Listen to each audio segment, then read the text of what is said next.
신차사 성도 여러분, 안녕하십니까? 근자에 눈이 많이 와서 미끄러운 길에도 불구하고 우리 가족들 다 함께 모여서 예배하게 된 것을 감사하게 생각합니다. 네, 벌써 이 해의 마지막 달이 되고 또 제가 이 교회 여러분과 함께 예배드리는 마지막 시간이 되었습니다. 세월은 너무나 빨리 가고 또 따라서 주님의 오심은 점점 더 가까이 가고 있습니다. 이 새해를 맞기 전에 우리가 다시 한번 하나님의 말씀을 연구하게 된 것을 감사한데요. 제가 오늘부터 앞으로 한 6개월 또는 몇 개월 동안 사복음서를 조금 더 가까이 공부하고자 이 설교 시간을 사용하겠습니다. 그래서 오늘 마태라는 개인에 대하여 오늘 좀 공부하고 다음 시간에 제가 올 때는 마태복음의 내용에 대해서 공부하고 그 다음에는 마가에 대해서 공부하고 마가복음에 대해서 공부하고 누가에 대해서 공부하고 누가복음에 대해서 공부하고 그 다음에 요한복음 이렇게 해서 한 7, 8개월 동안 그런 식으로 공부 겸 예배 성경 말씀을 드리고자 합니다. 사복음의 저자들과 주제 핵심 연구라는 제목으로 말씀을 드리겠습니다. 여기 몇 사람이 보입니까? 네, 5사람이 보이는데 가운데 있는 사람은 사람이 아니에요. 오늘은 설교자예요. 네. 여기 마태입니다. 여기 마가이고 누가 요한이에요. 뭐 그때 찍어놓은 사진이 없기 때문에 정확하게 어떻게 생겼는지 모르지만은 중세의 화가들이 어떤 면에서는 영감을 받고 또 예술적인 상상력을 동원해서 마태는 이렇게 생겼을 것이다, 마가는 이렇게 생겼을 것이다, 누가 요한 이렇게 그림을 그렸습니다. 그것을 제가 그냥 다운 받아서 여러분에게 소개해드리는 것인데 어떤 화가들은 이렇게 그렸고 또 어떤 화가들은 이렇게 그렸습니다. 마태, 마가, 누가, 요한이에요. 뭐 비슷하죠? 그때나 지금이나 사람은 다 비슷합니다. 복음서를 기록한 또 공통점이 있기 때문에 어떤 특징도 비슷한 점이 있지 않나 저는 생각이 합니다. 그래서 오늘은 말씀드린 대로 마태와 마태복음, 이쪽은 마태이고 저쪽은 마태복음입니다. 마태복음은 사자로 상징이 됐어요. 사자. 그래서 오늘은 첫 번째 시간이니까 모든 것을 버리고 예수를 따라 나선 제자 누구예요? 마태에 대해서 집중적으로 공부를 하고 다음 시간에는 마태복음이 어떤 복음이냐? 왕 예수를 강조한 복음입니다. 사자는 삼림의 왕입니다. 한번 사자가 어렁 하면 뭐 산천천국에 떨잖아요. 모든 동물이 사자의 포효 앞에는 아주 움츠러들었던 거예요. 그런 왕으로 상징되는 사자로 상징된 마태복음을 다음 시간에 특별한 일이 없는 한 이런 순서로 하려고 합니다. 그래서 오늘은 마태, 모든 것을 버리고 예수를 따라 나선 제자라는 제목의 마태 연구를 하겠습니다. 자, 마태가 예수님의 부르심을 받는 그 장면이 마태가 기록한 마태복음 외우기도 좋은 9장 9절에 있어요. 마태가 어디 나와요? 마태복음 9장 9절에 나옵니다. 다 같이 읽겠습니다. 보입니까? 네. 시작. 예수께서 거기서 지나가다가 마태라 하는 사람이 세관에 앉은 것을 보시고 이르시되 나를 쫓으라 하시니 일어나 쫓으니라. 예, 성경 기록이니까 이렇게 점잖게 기록되어 있지만은 제가 조금 더 이제 실감 있게 다시 한번 읽으면 마태라는 사람이 세관에 앉은 것을 보시고 이르시되 나를 쫓으라 하시니 마태가 두 말 않고 대뜸 일어나 쫓으니라. 벌떡 일어나 쫓았어요. 쫓아갔습니다. 마태의 신속성을 볼 수 있어요. 마가복음에는 똑같은 사건을 조금 다르게 표현합니다. 아까는 마태가 자기가 기록한 것인데 마가는 마태의 이야기를 이렇게 기록했어요. 마가복음 2장 14절. 또 예수님이 지나가시다가 알페오의 아들 레위가 세관에 앉은 것을 보시고 저에게 이르되 나를 쫓으라 하시니 일어나 쫓으니라. 자, 뭐가 다릅니까? 아까는 누구를 불렀어요? 마태를 불렀어요. 마가복음에는 누구를 불렀어요? 레위를 불렀어요. 웬 두 사람이 다른 사람 아닌가? 다른 사람 아니고 동일한 사람이에요. 레위는 히브리식 이름이고 마태는 헬라식 이름입니다. 그 당시에 이름을 거의 모든 사람이 두 개씩 가지고 있었어요. 마치 한국 사람이 미국에 이민 가면 이름이 두 개 있듯이 뭐 영식이라는 한국식 이름이 있고 그 다음에 피터, 존 이런 게 스미스 이런 이름을 가졌듯이 레위가 원래 이름인데 그 당시에 헬라의 영향을 받았기 때문에 헬라식 이름 마태라는 이름이 같이 있었어요. 근데 그의 아버지가 여기는 소개됐습니다. 아버지가 누구예요? 알페오예요. 알페오입니다. 자, 그렇게 똑같은 사람의 똑같은 경험인데 기록하는 사람에 따라서 이름을 이걸 택하느냐 저걸 택하느냐. 또 누가복음에는 또 다른 기사가 있습니다. 똑같은 사건이에요. 같은 대상이에요. 누가복음 5장 27절 28절. 그 후에 나가사 레위라 하는 세리가 세관에 앉은 것을 보시고 나를 쫓으라 하시니 제가 일어나 쫓으니라. 그 앞에 모든 것을 버리고 일어나 쫓으니라.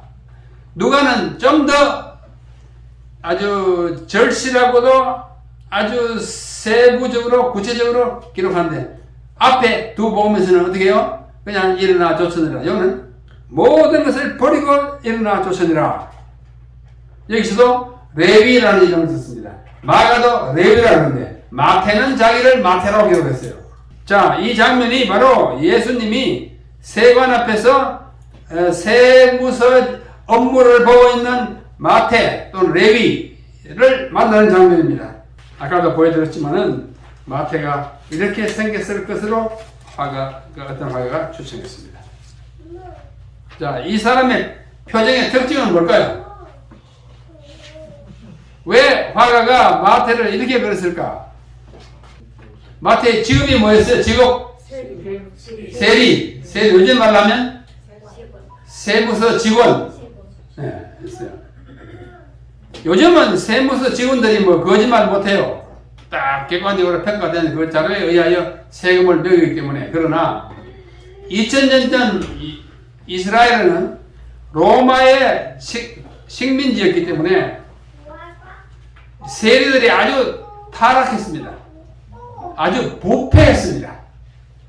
그래서 자기 동족들이 중소기업을 하고 큰 회사를 하면 세금을 아주 덤태기를 때려가지고 세금을 우려내서 절반은 자기 주머니에 넣고 나머지 돈은 이쪽 주머니에 넣어가지고 세관에 갖다 바쳤어요.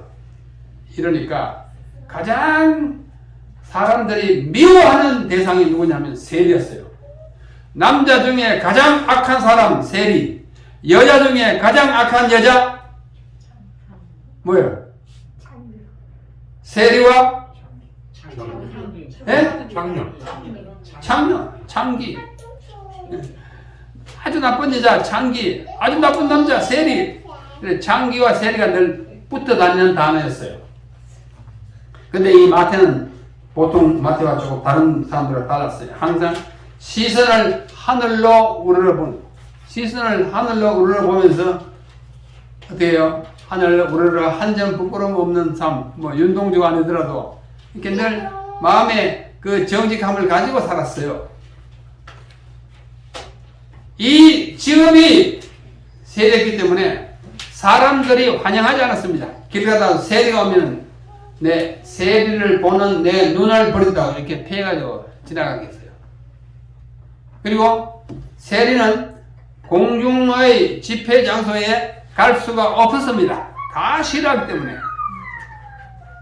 그래서 이 마태도 예수라고 하는 청년이, 그 당시 나이가 30살이니까 청년이 비상한 일을 하고 기적도 일으키고 많은 일을 하는데, 저분이 아무래도 자기가 알고 있는 어릴 때부터 배운 구약 성경에 의하면 저분이 메시아 같은데 따라갈 수가 없어요. 왜? 자기가 뭐니까? 세리니까. 그래서 길 가다가 또 예수님과 제자들이 이렇게 지나가면은 감히 접근하지 못하고 혼자서 곁눈질만 하고 돌아갔어요.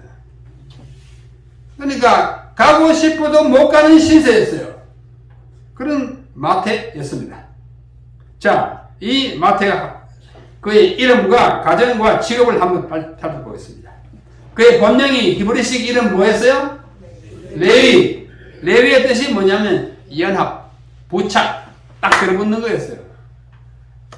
옛날에 야곱이 아들을 낳았는데 셋째 아들 루벤, 시몬, 레위를 낳고 나서 그 어머니 레아가 이제는 내가 내 남편 야곱과 부착, 연합된다, 그렇기를 바란다고 해가지고 이름을 레위가 지었어요. 왜냐하면 자기의 여동생인 라헬이 늘 자기 남편과 더 가까이 하기 때문에 늘 소외되고 서러움을 느끼고 있었어요. 그때 이름을 붙인 것이 내 셋째 아들 이름이 레위입니다. 근데 새로운 이름이 부여됐는데 그게 바로 마태입니다. 마태라는 말은 하나님의 은사, 선물이라는 뜻이에요. 그의 아버지는 알페오인데요.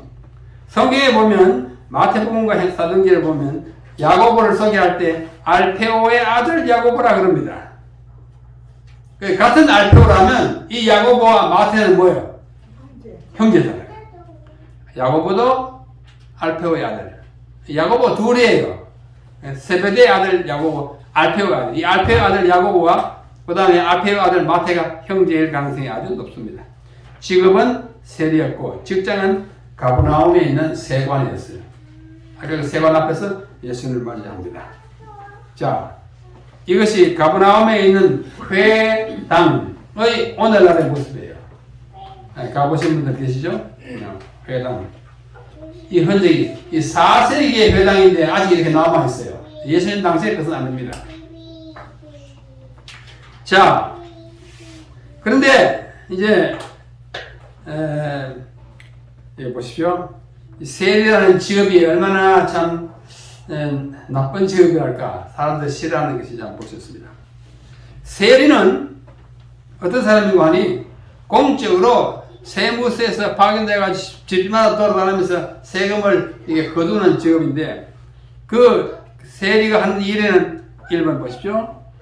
공중사업 종사자라는 이름으로 불렸고, 공무원이었고, 또 공금 취급자라는 뜻으로 세리라고 이렇게 말했습니다. 더 구체적으로는 세금 징수원이 있고 세무서 직원이었는데, 그 당시에 가장 멸시받던 직업이에요. 아까 말씀드렸죠? 세리와 뭐요? 창기. 창기는 창녀예요. 아주 부도덕한 여자. 창기와 세리가 같이 붙어 나와요.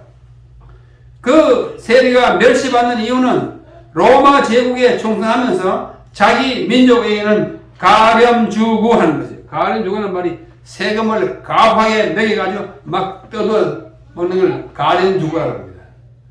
어느 나라 어느 시대 사람이든지 가렴주구를 당하면 백성이 살 수 없어서 막 봉기를 일으키고 왕을 막 무너뜨리고 그러잖아요. 그 나쁜 짓을 하는 사람이 세리입니다. 또 준민고택이라는 한자도 있어요. 백성의 고혈을 뽑아내는 것을 말합니다. 재물을 마구 착취하는 것. 이런 일을 하는 사람이 세리였어요. 그러니까 사람들이 얼마나 그를 싫어했겠습니까? 이 세리에는 두 종류가 있었습니다. 하나는 갑바이라는 세리가 있었어요. 이 세리는 정기적인 세금을 징수하는 세리였고, 세금 징수하는 액수가 미리 정해진 세금이에요. 그래서 부정을 행할 일이 거의 없습니다. 예를 들면 수확한 곡식의 10분의 1을 거두었어요. 11조처럼. 포도주와 과실과 기름은 생산고의 5분의 1을 걷어갔습니다. 너무 많이 걷어잖아요. 5분의 1을 어떻게 걷습니까? 그러면 개인 소득의 100분의 1을 걷어가고 인두세를 했어요. 사람인자 머리 숫자. 1년에 머리를 가진 사람은 다 한 데나리온씩 의무적으로 바쳐야 했던 세를 인두세라고 해요. 세금 중에 가장 나쁜 세금이 인두세입니다. 살아있고 머리가 있고 호흡을 하기 때문에 내야 하는 세금, 수입이 있거나 없거나 한 데나리온은 내야 돼요. 한 데나리온은 하루에 품삯입니다. 남자로서 14세에서 65세까지, 여자는 세금을 더 냈어요. 12세부터 65세까지 인두세를 냈습니다. 이걸 받아들이는 세리가 갑바에 있어요. 갑바였고, 자, 또 하나에는 모케스라고 하는 세리가 있습니다. 모케스. 이 모케스는 부정기적인 세금을 징수하는 세리입니다. 액수를 임의로 갖다 매겼어요. 당시 공장 크기가 되니까 1년에 얼마 내시오? 뭐 이렇게 냈어요. 그러니까 뭐 연장수 마음대로 하는 우리 아이들 소구가 있지 않습니까? 이 모케스 지 마음대로 막 매겼어요. 자기한테 조금 이렇게 뭐 나쁘게 한 사람은 막 득대를 또 자기가 친절하게 한 사람은 막 깎아주고. 수입세, 수출세, 모든 수입품의 2.5 내지 12.5%를 냈는데 뭐 2.5를 매겨도 되고 12.5를 매겨도 되니까 그 제한이 아주 넓었어요. 구입, 물건을 구입하는, 도강, 강을 걷는 세, 통행세, 지나가는 세, 입성, 승선, 배 타는 세, 거마, 말 타고 가는 세, 성벽 통과세, 부두, 사용세, 허가세, 통행자의 몸과 물품을 수색할 권리를 가졌고 결혼할 여자만 제외하고 누구나 수색을 당했어요. 몸에 뭐 감세가 되고 이거 다 막 때려 매기고 하는. 가장 나쁜 세리가 이 모케스예요. 아마 어쩌면 마태는 이 모케스였을지도 모릅니다. 자, 이제 성경에 보면 세리에 대한 당대의 인식이 나타나 있어요. 그는 매국노, 반역자, 배반자 취급을 받았습니다. 맞아요. 자기 동족에 의해서 혈세를 뽑아가지고 로마 제국에 갖다 바치니까 그거 아주 참 매국노 같은 하나님께 버림받은 자이고 레위기 20장 5절에 해당하는 자였어요. 레위기 20장 5절에 내가 그 사람과 그 권속에게 진노하여 그와 그를 본받아 몰렉을 음란히 섬기는 모든 사람을 그 백성 중에서 몰렉이라는 것은 이방 사람들 섬기는 신이었는데 우상이었는데 우상 섬기는 사람과 같은 취급을 받은 사람이 이 세리였어요. 마태복음 18장 17절에 보면 이방인과 세리라는 말이 나오고 마태복음 21장에 보면 세리와 장기 한 통속으로 본 것입니다. 이방인 취급했어요. 유대인인데도 너 세금을 거들어가지고 막 이렇게 괴롭히는 이방인과 같다. 여자로 말하면 창기와 같다. 또 마태복음 9장 또 11장에 보면 세리와 죄인, 세리하고 죄인을 동급으로 봤어요. 얼마나 사람들이 이 세리를 미워했는지 볼 수가 있는 것입니다. 그래서 이 아마도 세리 마태는 모케스였을 것이다라고 추정합니다. 많이 때려박을 수 있는 그런 위치에 있는 사람이었어요. 그는 갈릴리 가버나움에 세관이 있습니다. 그 동서남북의 교통의 요충지였기 때문에 거기 세관이 있었는데 거기에서 아마 세금을 거두고 있었을 것입니다. 갈릴리 일대의 도로세와 교통세의 징수원이었던 것으로 보입니다. 세관이 해변에 있었으므로 예수님과 제자들이 다니는 것을 보았어요. 여러 번 봤습니다. 그러나 직업이 세리였기 때문에 그들에게 가까이 가지 못했습니다. 그들이 환영하지도 않았고 자기 스스로 죄인 취급받기 때문에 갈 마음도 없었어요. 어떤 사람이 그린 마태의 모습입니다. 이 마태 초상의 특징은 뭐예요? 딱 보니까 눈에 빛이 나요, 안 나요? 제가 보기에는 눈에 아주 딱 똑바로 떠는 겁니다.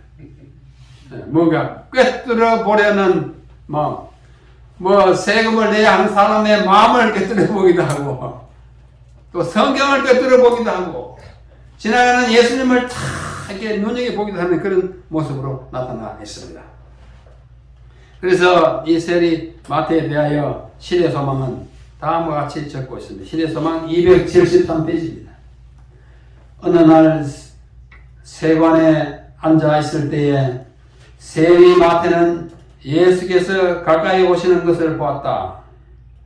자기를 향하여 나를 쫓으라 하고 하신 말씀을 듣고 그는 매우 놀랐다. 왜 놀랐을까요?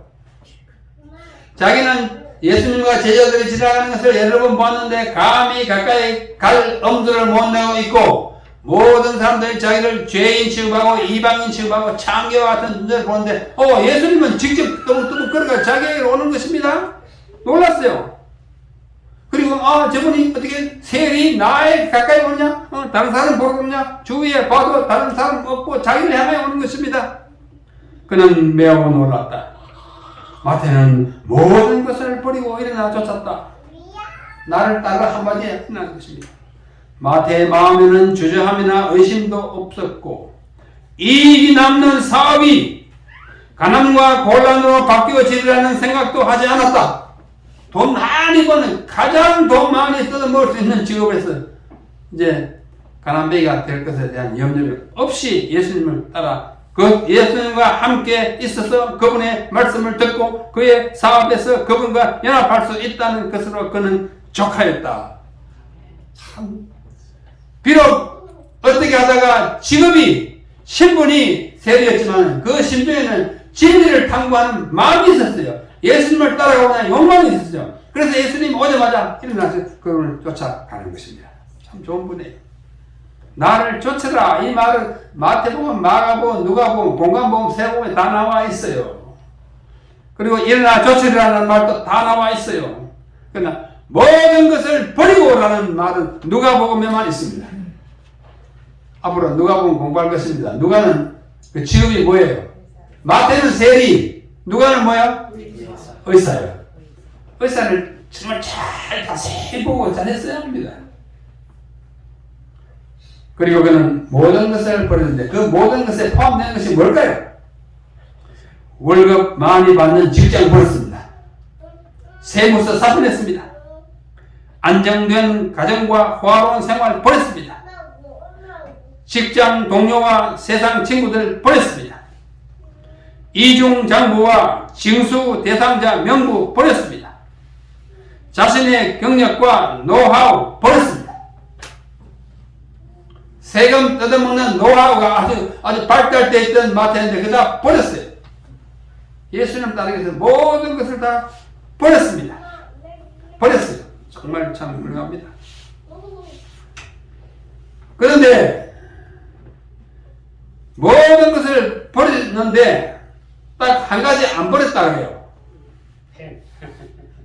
네? 이건 뭐 성경에 없는 전에 내려오는 이야기입니다. 오직 한 가지 버리지 않는데 그 버리지 않은 것이 뭐냐면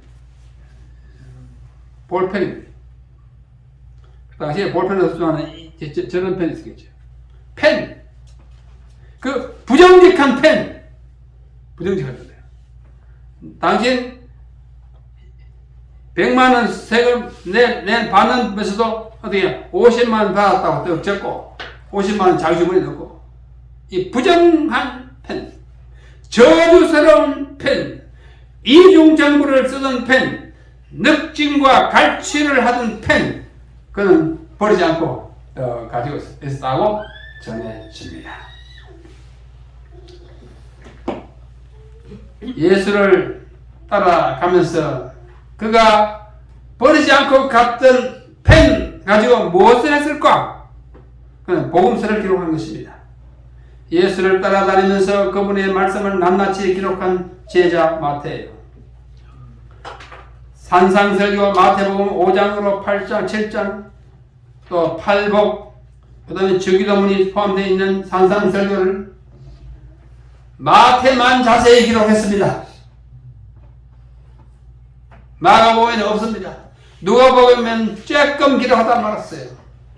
요한복음에는 물론 없고 마태복음이 없었으면 주기도문 없을 뻔했습니다. 마태가 마태복음을 기록하지 않았다면 팔복이 없습니다. 사복밖에 없습니다. 누가 보면 사복밖에 없어요. 어떻게 기록할 수 있을까? 그 세금을 아주 꼼꼼히 기록하는 그 실력, 그 펜으로 예수님의 말씀을 꼼꼼히 기록한 것입니다. 마태복음 24장의 재림의 징조 그 펜으로 기록했습니다. 재림에 관한 세 가지 비유 25장 그 펜으로 기록했습니다. 지상명령 그러므로 너희는 가서 모든 족속으로 제자를 삼아 아버지와 아들과 성령의 이름으로 침례를 주고 내가 너희에게 분부한 모든 것을 가르쳐 지키게 하라. 보라 내가 세상 끝날까지 너희와 항상 함께 있겠다. 마태복음 끝. 이 지상명령 최고의 명령 어디에만 있어요? 마태복음에만 있어요. 왜요? 그 펜 가지고 갔기 때문입니다. 그 펜으로 기록했습니다. 그 저주의 펜이 축복의 펜이 된 것입니다. 부정직의 펜이 진리의 펜이 된 것입니다. 이중장부를 작성하는 펜이 복음을 기록하는 펜이 된 것입니다. 늑증과 수탈의 도구로 쓰여진 펜이 생명을 주고 사랑을 나누는 펜이 된 것입니다. 한마디로 저주의 펜이 축복의 펜이 된 것입니다.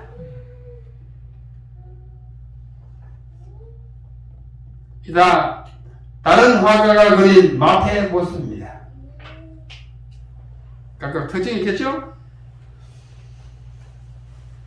누가복음 5장 29절에 참 의미심장한 한 구절이 붙어 있습니다.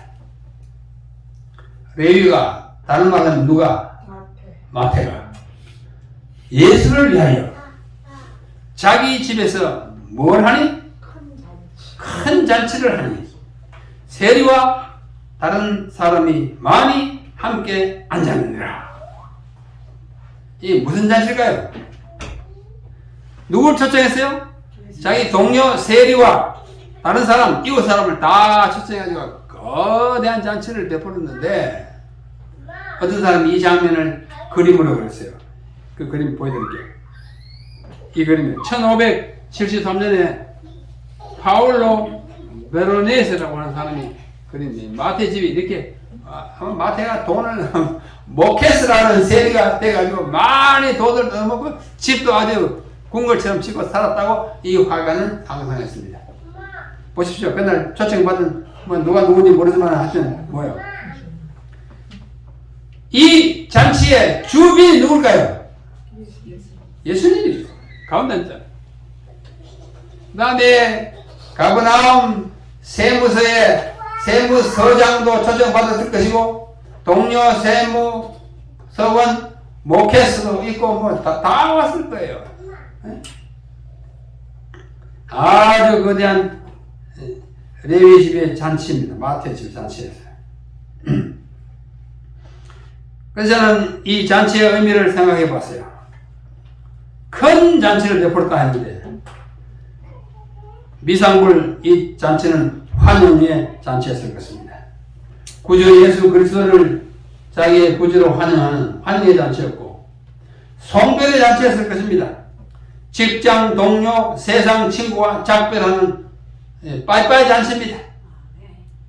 셋째는 경축의 잔치입니다. 구주의 제자가 됨을 자축하는 잔치였습니다. 또 헌신의 잔치였습니다. 자기를 부르신 그 소명에 헌신할 결심을 표명하는 잔치였다고 생각이 되고 마지막으로 그 잔치는 전도의 잔치였습니다. 자기의 구주를 동료에게 소개하는 잔치였습니다. 아마 이렇게 말씀했을 거예요. 존경하는 세무서장님, 가버나움 세무서장님, 오늘 저는 이 잔치를 마지막으로 세무서에 사표를 냅니다.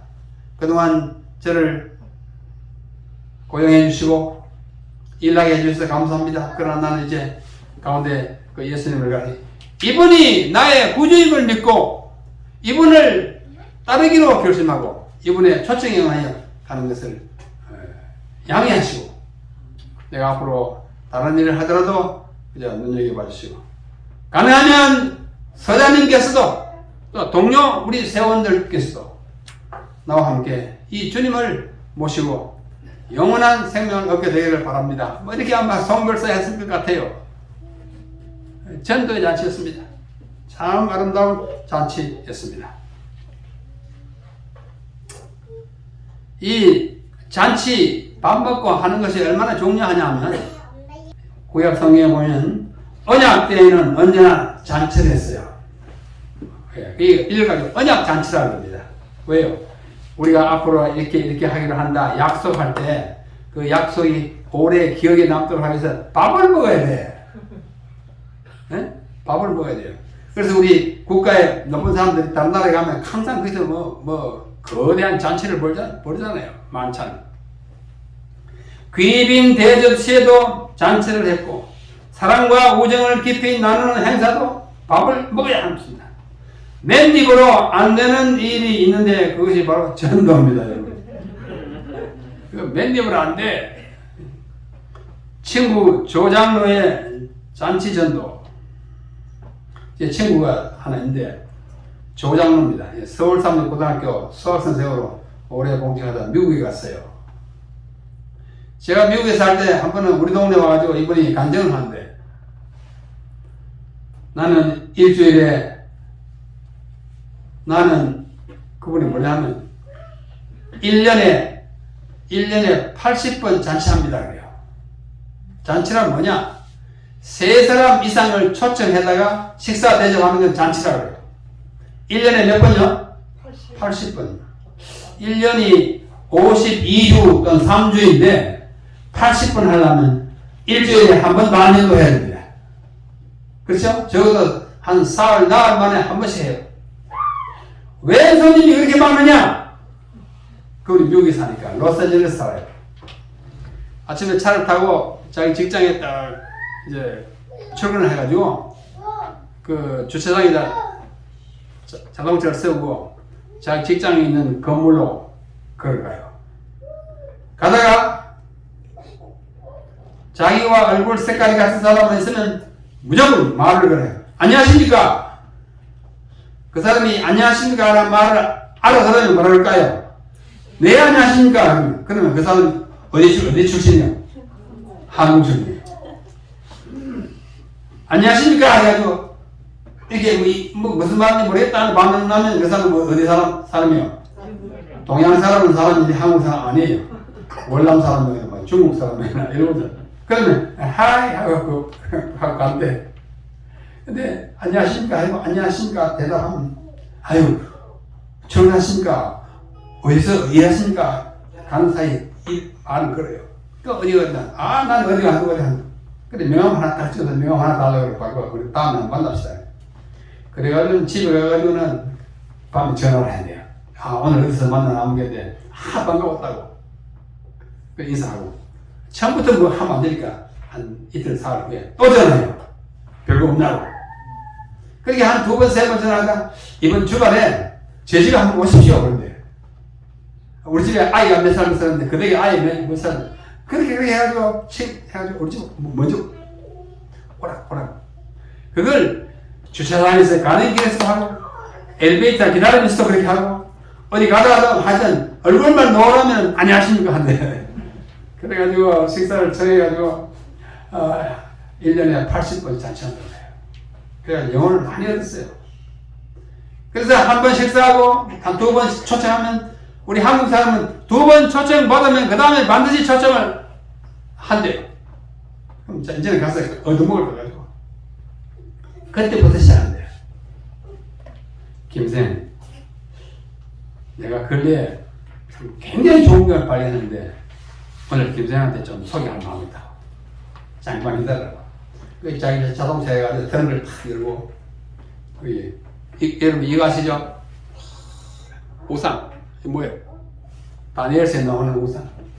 그 딱 이거 당신은 나는 대학 다닐 때 서양 역사 다 배우고 바벨론 메데파사 쭉 나와요. 헬라 그 다음 열나라 막 하는 거 동서 로마 이게 바로 여기에 다 예언으로 함축되어 있는 거라고. 이 사람이 놀라가지고 그런가 딱 한 시간만 하는데 그래서 또 놀고 아들끼리 뭐 탁구 치고 놀고 그렇게 해놓고 그 다음에 또 다른 집은 수요일에 가고 또 다른 요일에 가고 해가지고 한 번에 막 한 5가지 왕창 모아놓고 자기 교회 목사님 초청한다. 이 전문가 해가지고 해가지고 많은 사람을 이제 얻고 있다. 이 무슨 덕분이에요? 잔치 덕분이에요. 그래서 잔치 전도라고 합니다. 우리 금년은 다 갔었기 때문에 2023년을 위해서 우리 잔치 전도하도록 한번 계획해 보시기 바랍니다. 별로 아멘 안 하시네. 친구를 초청하시고 이웃을 초청해서 뭐 배가 고파서가 아니에요. 우정을 위해서 그렇게 한번 계획해 보시기 바랍니다. 여러분 전도란 무엇인가? 제가 다른 곳에서 말씀드렸기 때문에 아는 분이 있을 거예요. 전도란 뭐예요? 한번 말씀해 보세요. 전도란 한 뭐가 다른 뭐에게 무엇이 있는 것을 가르쳐 주는 것. 전도란 한 거지가 다른 거지에게 빵이 있는 것을 가르쳐 주는 것. 이게 전도예요. 여러분 거지입니까 아닙니까? 거짓입니다. 한때는 다 거지였어요. 지금도 거지 맞아요. 저도 거지예요. 근데 저는 배부른 거지예요. 왜? 빵이 있으니까. 빵이 뭐예요? 나는 하늘로서 내려온 산 빵이니 누구예요? 예수님은 어디서 태어났어요? 빵집에서 태어났어요. 베들레헴이 빵집인 뜻 아닙니까? 집, 레헴, 빵, 떡집, 빵집이에요. 우리는 하늘로서 내려온 빵을 가지고 있는 배부른 거지예요. 그 빵 없으면 우리 다 굶어 죽어요. 영원히 죽습니다.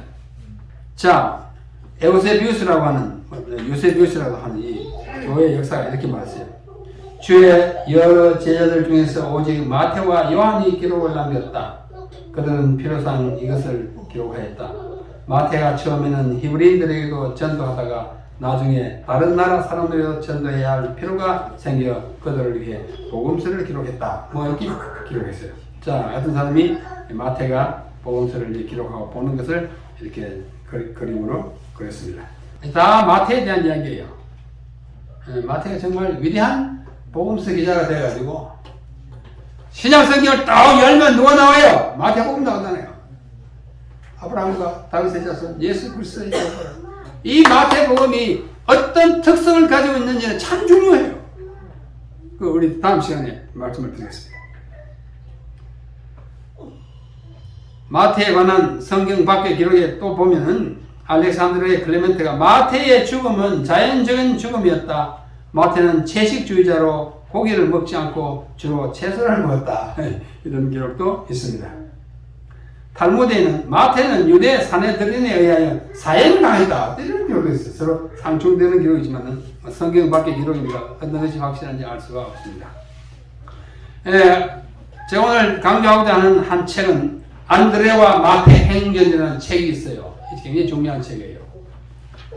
마태가 그 내용에 의하면 식인종이 사는 지방으로 파송되어 전도하다가 붙잡혀 죽을 위기에 처했습니다. 안드레는 베드로의 동생이잖아요. 안드레가 이 소식을 듣고 마태를 구원하려 떠나갔습니다. 항구에서 배를 타고 가면서 사공 예수님을 만났습니다. 마태가 갇힌 감옥에 이르러 그를 구조하였으나 이번엔 안드레가 체포되어 심한 고난을 당했어요. 풀려난 마태는 전도하며 기적을 많이 행하다가 마침내 화형에 처해졌으나 불을 꾸짖었다. 마태가 기도하면서 운명하자 두 천사가 그를 데려갔다. 이런 조금 믿기 어렵지만은 안드레와 마태 행전이라는 책에 이런 기록도 나옵니다. 이와 같은 이야기는 환상적인 전설에 불과하지만 그 배후에는 마태가 예수 그리스도를 위하여 살고 전도하다가 고난을 당했고 마침내 장렬하게 선교했다는 참뜻이 숨어 있습니다. 마태가 예수님의 부르심을 받았을 때 그는 모든 것을 버리고 그분을 따르며 그분의 말씀을 낱낱이 기록한 존귀한 성경 기자와 믿음의 영웅이 되는 것입니다. 참 위대한 종이 되었습니다. 10에서만 다시 이런 말씀이 있습니다. 원칙은 항상 가혹하다. 하나님의 사업에 전심을 다하여 그리스도를 아는 지식이 가장 고상함을 인하여 모든 것을 해로 여기지 않으면 그 누구도 그분의 사업에 성공할 수 없다. 전적으로 바치지 않는 사람은 어떤 사람도 그리스도의 제자가 될 수 없으며 예수의 동역자가 되기는 더더욱 어렵다. 사람들이 위대한 구원을 인식할 때에 그리스도의 생애에서 나타난 자아희생은 그들의 생애에서도 나타날 것이다. 그들은 예수께서 어느 길로 인도하듯이 즐겨 따라갈 것이다. 마태가 바로 그런 사람이었습니다. 나를 따라오더라. 벌떡 일어나서 따라갔어요. 모든 것 다 버리고 따라갔습니다. 예수께서 부르십니다. 우리도 마태처럼 모든 것을 버리고 그분을 따라 나서기를 바랍니다. 우리 내년에는 꼭 잔치 전도를 계획하시고 실행하여 적어도 한 영혼을 죽기로 인도하게 되기를 간절히 바랍니다. 오늘의 표어는 잔치 전도입니다. 잔치 전도. 맨입에 안 되는 건 많이 있는데 맨입에 절대로 안 되는 것이 있다는 그런 전도입니다. 자, 우리 전도에 가자. 그러면 뭐라고 그래요? 당신이나 가시오. 나는 집에 연속극 봐야 됩니다. 요즘처럼 뭐 하는 거 뭐예요? 축구 봐야 된다고. 응? 난 뭐 해야 된다고. 재미있는 게 너무 많아서 못 간다 그래요. 그러나 한 밥을 2번, 3번 사주거나 해주거나 하고 우리 교회 한번 가자 그러면 안 따라 나서 한국 사람 거의 없습니다. 한 번도 밥 먹여주지도 않고 한 번도 어디 가주지도 않고 한 번도 어디 바쁠 때 차 태워주지도 없고 그냥 매송매송 지나다가 교회 갑시다. 니 나가라 그럽니다. 우리 잔치 전도. 무슨 전도요? 잔치 전도. 모든 것을 버리고 예수를 따라 나섰던 그 제자 마태처럼 우리도 예수님을 성큼 따라 나서서 내가 따라가는 그분을 다른 분한테 소개하는 그러한 위대한 마태들이 이 마지막 시대에 다 되시기를 간절히 바랍니다. 네.